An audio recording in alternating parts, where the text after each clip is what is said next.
Fala, queridão! Nossa pergunta de hoje é: por que, se a prática do dízimo e da circuncisão começaram com Abraão e antecedem a lei, só o dízimo continua sendo observado?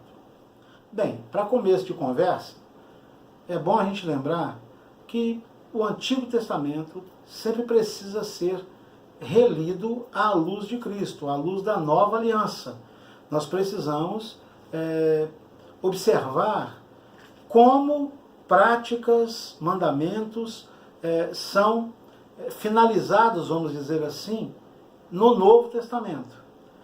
Então, para a gente poder dar início a essa reflexão, eu quero convidar você a lermos Gênesis 17, a partir do versículo 9, quando é instituída, a circuncisão.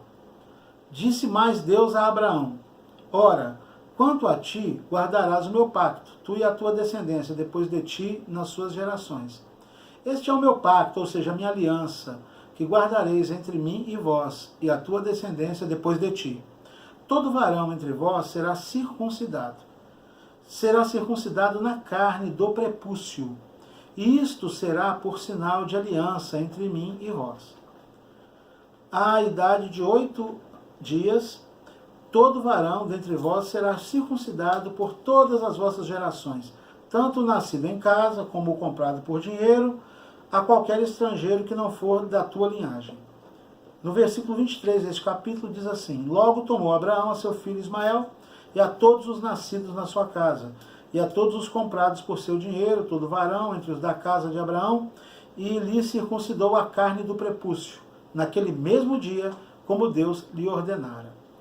Então, a primeira coisa a ser observada é que a circuncisão, ela era um sinal da aliança de Deus com o seu povo, com o povo israelita. E passou então a ser observada à medida que o povo ia avançando, crescendo. E na lei de Moisés a prática é reafirmada e continua por todo o Antigo Testamento. Era algo tão sério que certa vez Moisés foi salvo, gente, pelo gongo, porque ele não havia circuncidado o próprio filho e estava circuncidando os filhos de Israel. E a Bíblia diz que ele estava numa estalagem e Deus quis feri-lo. Moisés ia para o céu mais cedo, ia para a glória mais cedo. Mas a esposa dele foi lá e circuncidou a criança e assim salvou a vida de Moisés. Quando chegamos no Novo Testamento, esta prática é renovada através de Cristo e da nova aliança. Eu quero que você observe comigo esses textos do Novo Testamento sobre circuncisão. Romanos 2, 29. Mas é judeu aquele que o é interiormente, e circuncisão é a do coração, no espírito, e não na letra, cujo louvor não provém dos homens, mas de Deus. 1 Coríntios 7, 19. A circuncisão nada é, e também a incircuncisão nada é, mas sim a observância dos mandamentos de Deus. Colossenses 2,11, no qual também fostes circuncidados com a circuncisão não feita por mãos no despojar do corpo da carne, a saber, a circuncisão de Cristo. E por fim, Gálatas 6,15, pois nem a circuncisão nem a incircuncisão é coisa alguma, mas sim o ser uma nova criatura. Portanto, à luz do Novo Testamento, da nova aliança, à luz da pessoa de Cristo, a circuncisão, no Novo Testamento, ela passa a representar o novo nascimento, aquela mudança que Deus opera no coração do homem quando ele se converte. E a antiga circuncisão, que era feita na carne, como um sinal visível, externo, ela deixa de ser necessária. E agora ela simplesmente, e não é pouca coisa não, simboliza o novo nascimento em Cristo. Portanto, a prática não é mais necessária a partir do Novo Testamento, isso digo a respeito da circuncisão. Bem, falando agora do dízimo, em Gênesis 14, 18 em diante, nós lemos o seguinte: ora, Melquisedeque, rei de Salém, trouxe pão e vinho, pois era sacerdote do Deus Altíssimo, e abençoou a Abraão, dizendo: bendito seja Abraão pelo Deus Altíssimo, o Criador dos céus e da terra, e bendito seja o Deus Altíssimo que entregou os teus inimigos nas tuas mãos. E Abraão deu-lhe o dízimo de tudo. Esse encontro inusitado e espetacular que acontece, eu diria que não é nada menos do que uma teofania, ou seja, uma manifestação do próprio Deus a Abraão. Eu até iria mais longe, uma cristofania, o próprio Senhor Jesus se manifesta ali a Abraão. E nós temos aí talvez a primeira ceia remota, né? Antes da própria da lei, né? E do Novo Testamento. E ali Melquisedeque, ele oferece pão e vinho para Abraão e o abençoa. E depois Abraão entrega-lhe os dízimos. E veja que não há intermediação. Ele entrega o dízimo diretamente a Melquisedeque. Agora, por que eu digo ser uma cristofania? Em Hebreus capítulo 7, nós lemos que Melquisedeque significa rei de justiça, que é também chamado rei de Salém, ou seja, o rei da paz. E diz que ele não tem princípio e nem fim de dias. Diz que ele não tem pai e nem mãe, ele não tem genealogia. E é interessante, quem se enquadraria nisso? Qual ser humano se enquadraria nesse tipo de descrição de alguém que não tem nem princípio e nem fim de dias? Né? Então, eu entendo tratar-se realmente de uma cristofania.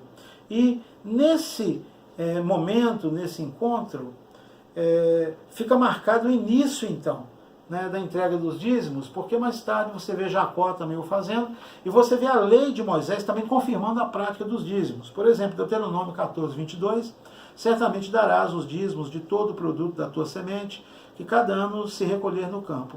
E prossegue durante todo o Antigo Testamento diversas afirmações bíblicas, culminando no último livro da Bíblia, em Malaquias 3,10, o conhecidíssimo texto: trazei todos os dízimos à casa do tesouro, para que haja mantimento na minha casa, e depois fazei prova de mim, diz o Senhor dos Exércitos, se eu não vos abrir as janelas do céu, e não derramar sobre vós tal bênção, que dela vos advenha a maior abastança.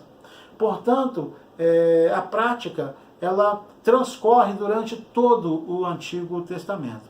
Vamos ver agora, no Novo Testamento, esta prática do dízimo. Eu entendo que o dízimo realmente é uma estratégia de Deus, o dízimo, juntamente com as ofertas, são uma estratégia de Deus para sustento e desenvolvimento da sua obra, para desenvolvimento, né, do reino de Deus. Uma coisa que não acontece no Novo Testamento é o cancelamento da prática do dízimo, da prática objetiva. O que não acontece com a circuncisão, que realmente ela é substituída por um sentido realmente mais elevado e espiritual, que é o novo nascimento.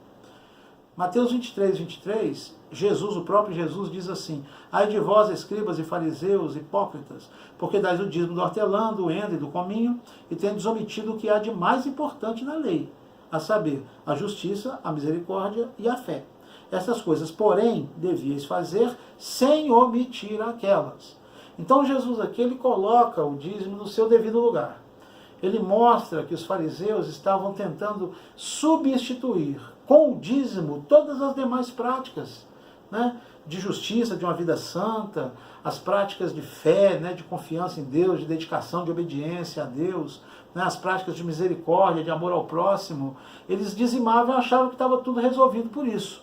E Jesus então diz que eles deviam se manter, sim, dizimando, mas que não omitissem aquilo que é mais até importante, que são a justiça, a misericórdia e a fé. Observando ainda mais o Novo Testamento, percebemos que a palavra de Deus eleva o dízimo, a prática do dízimo, a um patamar de sublimidade e excelência maior do que o próprio Antigo Testamento.